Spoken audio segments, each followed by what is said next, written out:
খাইতে পারেন।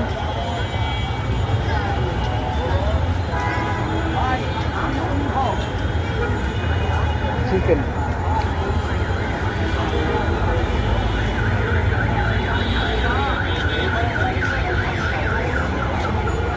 মামা, এটা কিসের মাংস?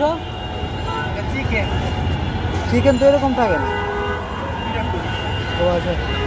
দেখতেছিলেন যে দোকানদারকে যখন জিজ্ঞেস করছিলাম, উনি বলছিল যে এটা চিকেন। আসলে আমার কাছে মনে হয়েছে এটা কুকুরের মাংস, তো এই কারণে পরে আর খাই নাই, কীরকম লাগছে।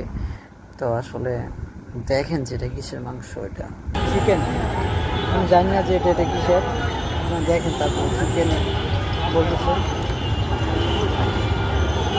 আসলে আমি সবাইকে এটি সাজেস্ট করব, কখনো বাহিরের জিনিস কোনো কিছু খাবেন না, যে যত ভালোই বলুক, কারণ শহরের জিনিস আসলে ভালো না। ঠিক আছে, এগুলো কুকুরের মাংস থাকে। ঠিক আছে, ব্রিজের নিচে কুকুরের মাংস অনেক সবাই করে এইগুলা চিকেন বলে বা খাসির মাংস বলে চালিয়ে দেয়। এই কারণে আমি বাহিরের জিনিস কম খাই, কিন্তু দেখাইতে গিয়ে এরকম হয়ে গেছে। আল্লাহ জানে কি জানি হয়। আমি পরে খাই নাই পুরাটা, আমি ফালাই দিছি। আমাকে যদি কেউ জিজ্ঞেস করেন কেমন ছিল, আসলে প্রথমে ভালোই ছিল, কিন্তু আমার কাছে মনে হচ্ছে অন্য একটা মাংস, এই কারণে আমি আর খাই নাই, আমি ফালাই দিছি। তো আমি সাজেস্ট করবো যে এগুলা কেউ না খাওয়ার জন্যে। আসলে